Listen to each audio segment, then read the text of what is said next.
ਸ਼੍ਰੋਮਣੀ ਅਕਾਲੀ ਦਲ ਅੰਮ੍ਰਿਤਸਰ ਵੱਲੋਂ ਹਰਿਆਣਾ ਸੂਬੇ ਦੀਆਂ ਅਸੈਂਬਲੀ ਚੋਣਾਂ ਲਈ ਆਪਣੇ ਉਮੀਦਵਾਰਾਂ ਦਾ ਐਲਾਨ ਕਰ ਦਿੱਤਾ ਗਿਆ ਹੈ। ਉਮੀਦਵਾਰਾਂ ਦਾ ਐਲਾਨ ਸਰਦਾਰ ਸਿਮਰਨਜੀਤ ਸਿੰਘ ਮਾਨ ਨੇ ਇੱਕ ਪ੍ਰੈਸ ਕਾਨਫਰੰਸ ਕਰਕੇ ਕੀਤਾ ਹੈ। ਉਨ੍ਹਾਂ ਕਿਹਾ ਕਿ ਹਰਿਆਣਾ ਸੂਬੇ ਦੀਆਂ 1 ਅਕਤੂਬਰ ਨੂੰ ਅਸੈਂਬਲੀ ਚੋਣਾਂ ਹੋਣ ਜਾ ਰਹੀਆਂ ਹਨ। ਉਸ ਵਿੱਚ ਪਾਰਟੀ ਪੂਰੀ ਤਨਦੇਹੀ ਤੇ ਸੰਜੀਦਗੀ ਨਾਲ ਸ਼ਮੂਲੀਅਤ ਕਰਦੀ ਹੋਈ ਵਿਸ਼ੇਸ਼ ਵਿਧਾਨ ਸਭਾ ਹਲਕਿਆਂ ਤੋਂ ਆਪਣੇ ਉਮੀਦਵਾਰ ਖੜੇ ਕਰਨ ਜਾ ਰਹੀ ਹੈ, ਜਿਸ ਵਿੱਚ ਪਹਿਲੀ ਸੂਚੀ ਵਿੱਚ ਸਰਦਾਰ ਹਰਜੀਤ ਸਿੰਘ ਵਿਰਕ ਅਸੰਧ ਵਿਧਾਨ ਸਭਾ ਹਲਕਾ, ਸਰਦਾਰ ਹਰਦੀਪ ਸਿੰਘ ਚੱਠਾ ਕਰਨਾਲ ਹਲਕਾ, ਸਰਦਾਰ ਕੁਲਦੀਪ ਸਿੰਘ ਵਿਰਕ ਪਿਹੋਵਾ ਹਲਕਾ, ਸਰਦਾਰ ਭੁਪਿੰਦਰ ਸਿੰਘ ਗੁੱਲਾ ਹਲਕਾ ਅਤੇ ਸਰਦਾਰ ਅਮਰਜੀਤ ਸਿੰਘ ਉਚਾਣਾ ਹਲਕੇ ਤੋਂ ਪਾਰਟੀ ਦੇ ਵਿਧਾਨ ਸਭਾ ਹਲਕਿਆਂ ਦੇ ਉਮੀਦਵਾਰ ਹੋਣਗੇ। ਕਿਉਂ ਕਰਕੇ ਪਾਕਿਸਤਾਨ ਜਦੋਂ ਬਣਿਆ ਸਾਡੀ ਅਲਾਟਮੈਂਟ ਪਹਿਲਾਂ ਹਰਿਆਣੇ ਦੇ ਕੈਥਲ ਜ਼ਿਲ੍ਹੇ ਦੇ ਵਿੱਚ ਹੋਈ ਸੀ। ਪਿੰਡ ਸੀਗਾ ਸਾਡਾ ਵਜੀਦ ਖੇੜਾ। ਅਸੀਂ ਉਜੜੇ ਹੋਏ ਆਏ ਸੀਗੇ, ਪਰ ਜਿਹੜਾ ਸਾਨੂੰ ਮਕਾਨ ਅਲਾਟ ਹੋਇਆ, ਜਦੋਂ ਉਹਦੇ ਵਿੱਚੋਂ ਤੂੜੀ ਕੱਢ ਰਹੇ ਸੀਗੇ, ਤੂੜੀ ਦੇ ਥੱਲੇ ਇੱਕ ਨਵੀਂ ਅਮਰੀਕਨ ਕਾਰ ਸਾਨੂੰ ਮਿਲੀ, ਸਟਿਊਡੀ ਬੇਕਰ, ਜਿਹਦਾ ਨਾਲ ਸਾਡਾ ਸਫ਼ਰ ਹੋਣਾ ਸ਼ੁਰੂ ਹੋ ਗਿਆ। ਸੋ ਜਿਹੜਾ ਹਰਿਆਣਾ 1966 ਦੇ ਵਿੱਚ ਬਣਿਆ, ਇਹ ਭਰਪੂਰ ਤਰ੍ਹਾਂ ਨਹੀਂ ਬਣਿਆ ਹੈਗਾ। ਇਹਦੇ ਵਿੱਚ ਪੰਜਾਬੀ ਬੋਲਦੇ ਇਲਾਕੇ ਰਹਿ ਗਏ ਹੈ, ਜਿਵੇਂ ਸਰਸਾ ਹੈ, ਕਰਨਾਲ ਹੈ, ਅੰਬਾਲਾ ਹੈ, ਪੰਚਕੂਲਾ ਹੈ।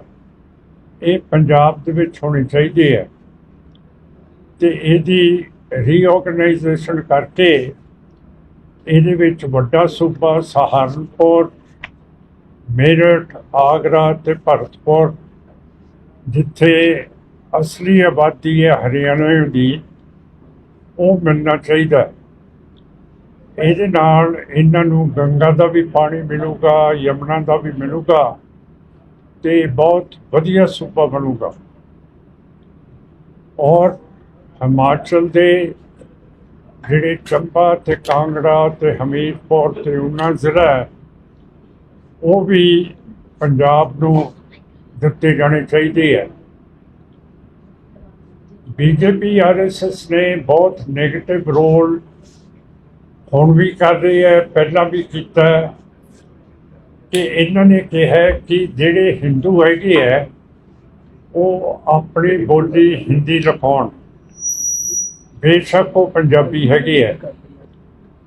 ਇਸ ਕਰਕੇ ਇਹ ਇਲਾਕੇ ਪੰਜਾਬ ਤੋਂ ਖੁੱਲ੍ਹ ਗਏ ਹੈ ਅਤੇ ਵਾਪਸ ਆਉਣੇ ਚਾਹੀਦੇ ਹੈ।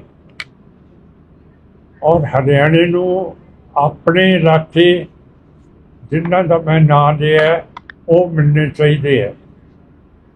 ਇਹਦੇ ਨਾਲ ਆਬਾਦੀ ਬਹੁਤ ਖੁਸ਼ ਹੋਊਗੀ, ਖੁਸ਼ਹਾਲ ਹੋਊਗੀ। ਦੂਸਰੀ ਚੀਜ਼ ਹੈ, ਵਾਹਗਾ ਜਿਹੜਾ ਬਾਰਡਰ ਹੈ ਪਾਕਿਸਤਾਨ ਦੇ ਨਾਲ, ਉਹ ਖੋਲ੍ਹ ਦੇਣਾ ਚਾਹੀਦਾ ਹੈ ਟਰੇਡ ਦੇ ਲਈ। ਜਿਹੜੀਆਂ ਸੈਂਟਰਲ ਏਸ਼ੀਆ ਦੇ ਵਿੱਚ ਰਿਪਬਲਿਕਸ ਨੇ, ਈਰਾਨ, ਇਰਾਕ, ਮਿਡਲ ਈਸਟ ਹੈ, ਇਹਦੇ 'ਚ ਵੀ ਸਾਡੀ ਟਰੇਡ ਜਾਣੀ ਚਾਹੀਦੀ ਹੈ, ਹਰਿਆਣੇ ਦੀ, ਪੰਜਾਬ ਦੀ, ਰਾਜਸਥਾਨ, ਹਿਮਾਚਲ ਪ੍ਰਦੇਸ਼ ਦੀ, ਜਿਹਦੇ ਨਾਲ ਸਾਡੇ ਵਿੱਚ ਖੁਸ਼ਹਾਲੀ ਆਵੇ। ਟਰੱਕਾਂ ਦੀ ਵੀ ਇੰਡਸਟਰੀ ਵਧੂਗੀ, ਜਿਹਦੇ ਨਾਲ ਇੰਡੀਆ ਨੂੰ ਵੀ ਫਾਇਦਾ ਹੋਊਗਾ। ਔਰ ਇੱਥੋਂ ਦੇ ਜਿਹੜੇ ਬਾਣੀਏ, ਲਾਲੇ ਹੈ, ਜ਼ਿਮੀਂਦਾਰ ਹੈ, ਉਹ ਖੱਟਣਗੇ ਅਤੇ ਉਹਨਾਂ ਦੀ ਮਾਲੀ ਤਾਕਤ ਤਕੜੀ ਹੋ ਜੂਗੀ। ਮੈਂ ਸਮਝਦਾ ਕਿ ਹਿੰਦੂ ਜਿਹੜੇ ਪੰਜਾਬੀ ਹੈ, ਉਹਨਾਂ ਨੇ ਗਲਤ ਆਪਣੀ ਬੋਲੀ ਲਿਖਾ ਕੇ ਕਈ ਪੰਜਾਬ ਤੋਂ ਉੱਜੜ ਕੇ ਰੋਹਤਕ, ਹਰਿਆਣੇ ਆ ਗਏ, ਅਤੇ ਜਿਹੜੇ ਜਾਟਾਂ ਨੇ ਫਿਰ ਦੰਗੇ ਫਸਾਦ ਉਹਨਾਂ ਦੇ ਨਾਲ ਕੀਤੇ ਹੈ। ਪੰਜਾਬੀ ਹਿੰਦੂਆਂ ਦੀਆਂ ਵੱਡੀਆਂ ਵੱਡੀਆਂ ਦੁਕਾਨਾਂ, ਬਿਜ਼ਨਸਿਸ ਫੂਕਤੀਆਂ। ਸੋ ਮੇਰਾ ਮਤਲਬ ਕਹਿਣ ਦਾ ਹੈ ਕਿ ਹਿੰਦੀ ਬੋਲਣ ਦੇ ਨਾਲ ਹਿੰਦੂ ਨਹੀਂ ਬਣਦਾ ਹੈ। ਆਪਣੀ ਜ਼ੁਬਾਨ ਰੱਖਣ ਦੇ ਲਈ ਹਿੰਦੂ ਬਣਦਾ ਹੈ, ਸਿੱਖ ਬਣਦਾ ਹੈ। ਹੁਣ ਜਿਹੜੇ ਟੈਮਿਲ ਦੇ ਆਦਮੀ ਆ, ਉਹ ਟੈਮਿਲ ਆਪਣੀ ਬੋਲੀ ਲਿਖਾਉਂਦੇ ਹੈ, ਬੇਸ਼ੱਕ ਉਹ ਹਿੰਦੂ ਹੈ, ਉਹ ਆਪਣੀ ਹਿੰਦੀ ਤਾਂ ਨਹੀਂ ਬੋਲੀ ਲਿਖਾਉਂਦੇ ਹੈਗੇ। ਸੋ ਆਪ ਜਿਹੜੀ ਆਪਣੀ ਬੋਲੀ ਹੈ, ਉਹ ਸੈਂਸਸ ਦੇ ਵਿੱਚ ਆਪਾਂ ਨੂੰ ਲਿਖਾਉਣੀ ਚਾਹੀਦੀ ਹੈ। ਅਗਲੀ ਚੀਜ਼ ਹੈ ਕਿ ਅਸੀਂ ਕਦੇ ਵੀ ਹਰਿਆਣੇ ਦੇ ਵਿੱਚ ਇਲੈਕਸ਼ਨ ਅਕਾਲੀ ਦਲ ਨੇ ਨਹੀਂ ਲੜੇ। ਹਮੇਸ਼ਾ ਬਾਦਲ ਦਲ ਤੇ ਦੇਵੀ ਲਾਲ ਜੀ ਤੇ ਚਟਾਲਾ ਸਾਹਿਬ ਦੀ ਪਾਰਟੀ ਦੇ ਨਾਲ ਅਲਾਇੰਸ ਕੀਤਾ ਔਰ ਜਬਰਨ ਸਿੱਖਾਂ ਦੀਆਂ ਵੋਟਾਂ ਇਹਨਾਂ ਪਾਰਟੀਆਂ ਨੂੰ ਪਵਾ ਦਿੱਤੀਆਂ, ਜਦ ਕਿ ਸਿੱਖ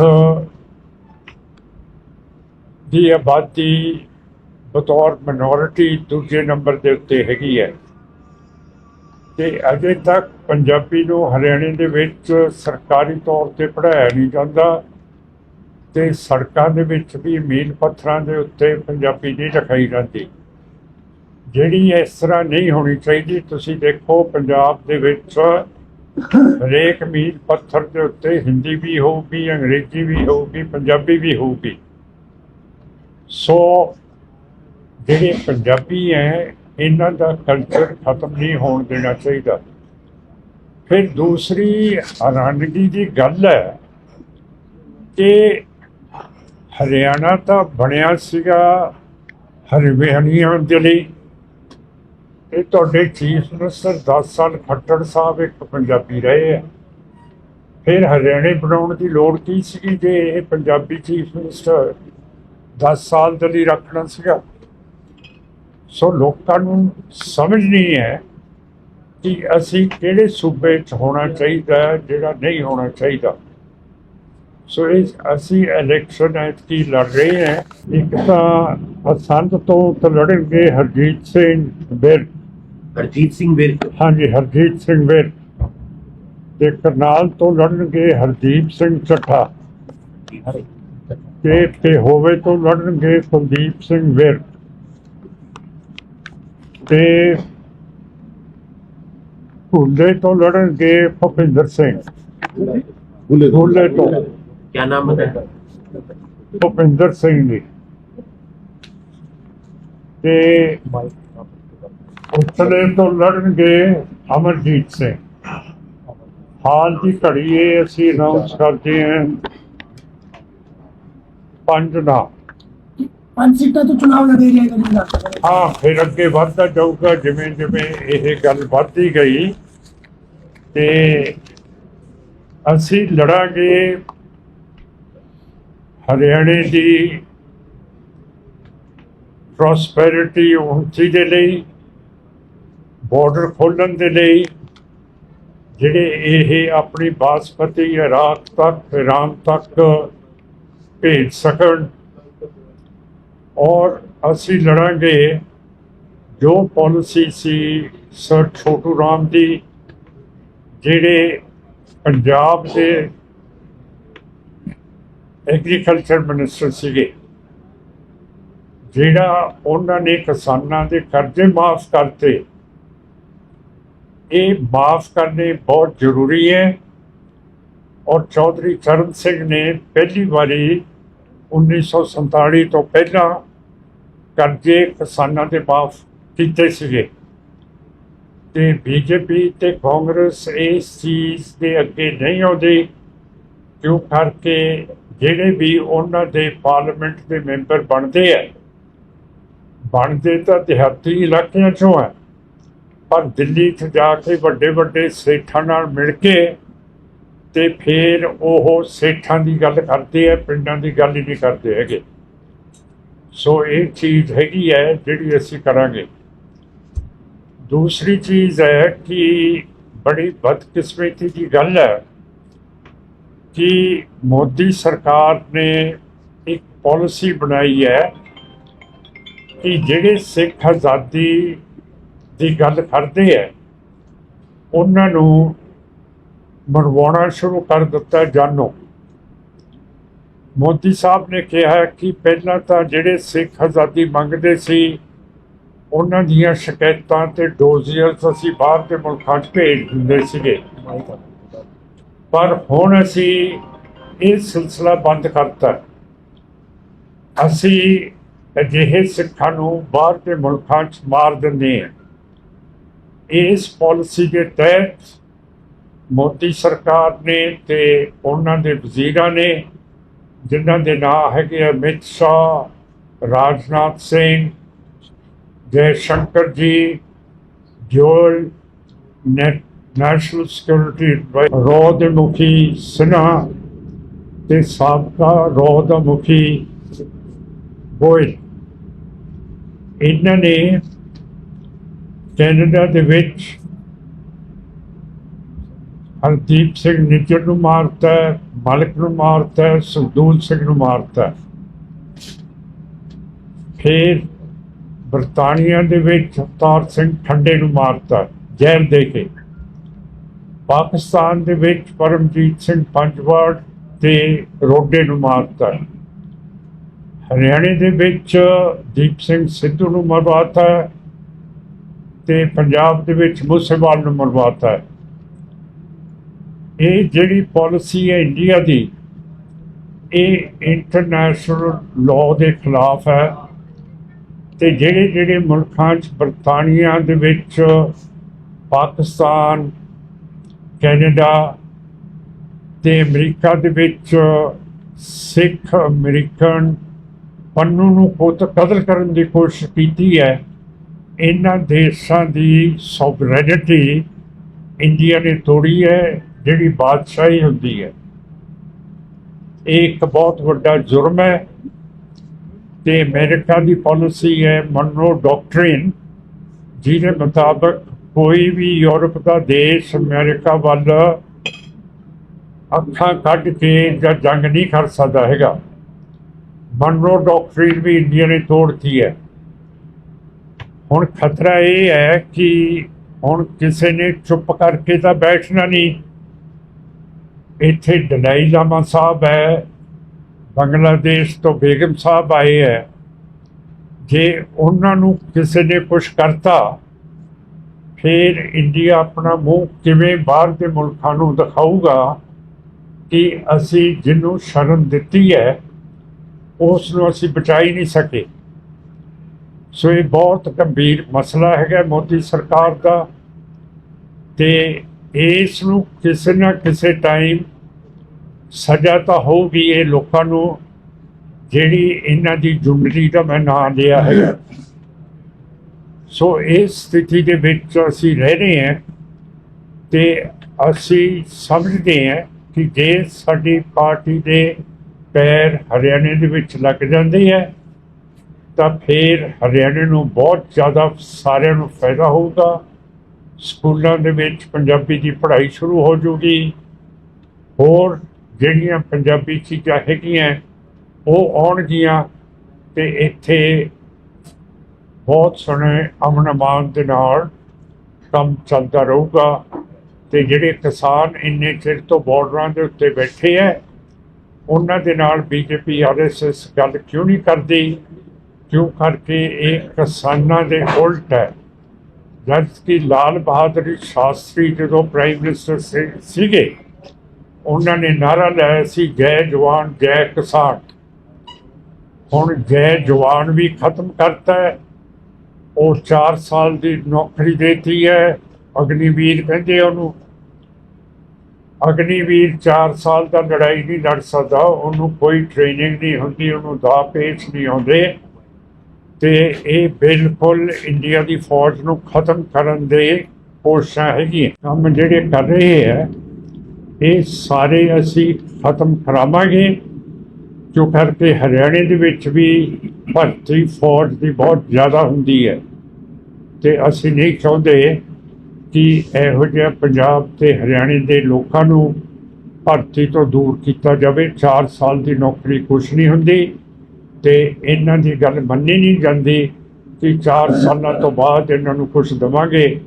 ਪਰ ਸਾਨੂੰ ਐਂ ਲੱਗਦਾ ਕਿ ਇਹ RSS ਦੀ ਫੌਜ ਟ੍ਰੇਨਡ ਹੋ ਕੇ, RSS ਨੇ ਜਿਵੇਂ ਨਾਟਸੀਆਂ ਦੀ ਫੌਜ SS ਤੇ ਗਸਤਾਪੋ ਬਣਾਈ ਸੀ, ਉਹੋ ਜੀ RSS ਆਪਣੀ ਫੌਜ ਬਣਾਊਗੀ ਇਹਨਾਂ ਦੀ ਨੌਕਰੀ ਖਤਮ ਹੋਣ ਦੇ ਉੱਤੇ।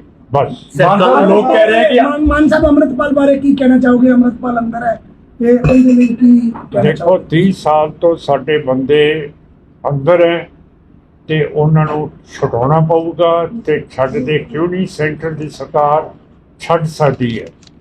30 ਸਾਲ ਬਹੁਤ ਹੁੰਦੇ ਹੈ ਜਿਹੜੀ ਉਹ ਬੀਬੀ ਸੀਗੀ ਗੁਜਰਾਤ ਦੀ, ਉਹਦੇ ਹਥਿਆਰੇ ਤੇ ਉਹਦੇ ਜਬਰ ਜਨਾਹ ਵਾਲੇ ਪਹਿਲਾਂ ਹੀ ਛੱਡ ਦਿੱਤੇ ਸੀਗੇ। ਤੇ ਜਿਹੜੇ RSS ਦੇ ਬੰਦੇ ਨੇ ਇੱਕ ਉੜੀਸਾ ਦੇ ਵਿੱਚ ਪਾਦਰੀ ਮਾਰਿਆ ਸੀ ਆਸਟ੍ਰੇਲੀਆ ਦਾ, ਉਸ ਨੂੰ ਵੀ ਬੜੀ ਛੇਤੀ ਛੱਡ ਦਿੱਤਾ ਸੀਗਾ। ਹਿੰਦੂ ਤੇ ਸਿੱਖ ਦੇ ਵਿੱਚ ਫਰਕ ਨਹੀਂ ਹੋਣਾ ਚਾਹੀਦਾ ਕਿ ਸਿੱਖ 30 ਸਾਲ ਰਹਿਣ ਤੇ ਹਿੰਦੂ 4 ਸਾਲ ਕੱਟ ਕੇ ਆਪਣੀ ਉਮਰ कैद बाहर आ जाए। कंगना रनौत का बयान आया, उन्होंने कंगना रनौत जो सांसद हैं उनका बयान आया, किसान आंदोलन में रेप और मर्डर हुए, अगर बीजेपी की सरकार ना होती तो पंजाब का वो हाल होता जो बांग्लादेश का हुआ है। मैं कहना तो नहीं चाहता, रेनॉल्ड साहब को रेप का तो बहुत तजर्बा है, उनसे आगे पूछ सकते हैं कि कैसे होता है रेप, तो लोगों को समझाया जाए कि रेप कैसे होता है। उनको कैसे तजुर्बा है? तजर्बा जैसे होता है, आप अगर साइकिल चलाते हैं तो साइकिल चलाने का तजर्बा नहीं होता, तो उनको रेप का तजर्बा है। कंगना रनावत की बात कर रहे हैं? हाँ जी, कमला रनौत। मान साहब, आपने जिन लोगों के नाम लिए कि भारत सरकार ने उनको विदेशों में मरवा दिया, उन सबके ऊपर तो आतंकवाद के आरोप है, वांटेड है वो इंडिया के अंदर। पर बाहर के मुल्क में नहीं मार सकते जनाब किसी आप को ये भी। मानते हैं कि वो आतंकवाद के कहीं ना कहीं? नहीं, बिल्कुल नहीं, उनके ऊपर कोई मुकदमा नहीं चला, और अगर मारना होता है तो अदालत का हुक्म चाहिए। हुक्म के बगैर आप कम गिनती को नहीं मार सकते। ना आदिवासियों को कह के कि ये नक्सलाइट है, इनको मार दो, ये ऐसा कानून नहीं है। मुसलमान को आतंकवादी बोल दो, उनको मार दो, ये कोई कानून नहीं है, कानून के खिलाफ है। अब आपने हरियाणा एक में बात किसी की के साथ सर, गठबंधन की कोई आपने बातचीत एक चल बात रही है की कि आया जा रहा है, किस चीज की आजादी की सर? आजाद तो है भारत। हाँ, भारत है, पर सिख नहीं ना आजाद है। तो क्या वो लोग अपना अलग देश हाँ, चाहते हैं? बिल्कुल अपना देश चाहते हैं। आप उनका समर्थन करते हैं? मैं उनका समर्थन करता हूँ। क्या वो खालिस्तान चाहते हैं? खालिस्तान चाहते हैं, इंडिपेंडेंस चाहते हैं, सारा कुछ चाहते हैं। वो चाहते हैं कि एक बफर स्टेट हो। इस्लामिक पाकिस्तान के पास न्यूक्लियर वेपन्स हैं, चीन के पास न्यूक्लियर वेपन्स हैं, इंडिया के पास न्यूक्लियर वेपन्स हैं। अगर ये तीनों ताकत एक दूसरे से टक्कर लगाती हैं तो आप हिंदू, सिख, मुसलमान, पंजाब, हरियाणा, पाकिस्तान के सब हमारी सिविलाइजेशन खत्म हो जाएगी। अगर इसके बीच एक सिखों का बफर स्टेट बन जाएगा तो फिर ऐसा जंग नहीं हो सकता। यानी कि वो कड़ी का काम करेंगे, वो बीच में मध्यस्थता का काम करेंगे आपके हिसाब आपकी से? कठिन हिंदी मैंने समझ नहीं आती, पर मतलब दोस्ती का काम करेंगे, आप ये कह सकते विचोले हैं? का काम करेंगे वो? नहीं, ਇਹ ਮੇਰਾ ਮਤਲਬ ਜਦੋਂ ਉਹ ਸਟੇਟ ਨੇ ਉਹਨਾਂ ਨੂੰ ਰੋਕ ਕੇ ਰੱਖਣਾ ਹੈ ਕਿ ਆਪਾਂ ਵਿੱਚ ਹੈ ਤੇ ਤੁਹਾਡਾ ਝਗੜਾ ਸਿੱਖ ਸਟੇਟ ਦੇ ਨਾਲ ਨਹੀਂ ਹੈ, ਤਾਂ ਫਿਰ ਜੰਗ ਕਿਵੇਂ ਲੱਗੂਗਾ?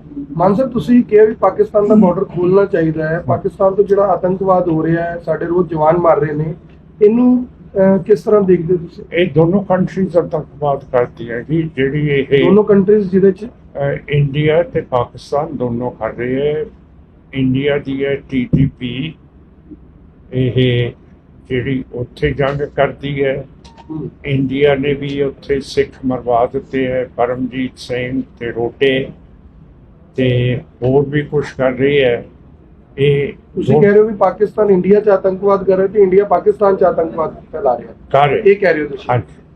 ਮਾਨ ਸਾਹਿਬ, ਬਲੂਚਿਸਤਾਨ ਦੇ ਵਿੱਚ ਤੇ ਅੱਜ ਪਾਕਿਸਤਾਨ ਨੂੰ ਅਲੱਗ ਬਲੂਚਿਸਤਾਨ ਮੰਗ ਰਿਹਾ ਹੈ। ਹਾਂ, ਫਿਰ ਉੱਥੇ ਰਾਇਸ਼ੁਮਾਰੀ ਹੋ ਜਾਣੀ ਚਾਹੀਦੀ ਹੈ। ਉਹ ਇੰਡੀਆ ਚ ਆਉਣਾ ਚਾਹੁੰਦੇ ਨੇ, ਉਹ ਕਹਿੰਦੇ ਨੇ ਇੰਡੀਆ ਚ ਬੁਲਾਓ ਸਾਨੂੰ ਉੱਥੋਂ ਦੀ। ਔਰ ਮੇਰੀ ਉਹਨਾਂ ਨਾਲ ਗੱਲਬਾਤ ਨਹੀਂ ਹੋਈ, ਜੇ ਮੈਨੂੰ ਭੇਜ ਦੋਗੇ मैं पूछ के ਤੁਹਾਨੂੰ ਆ ਕੇ ਦੱਸ दूँ। मान साहब, आपने समझौता करेंगे क्या किसी के साथ?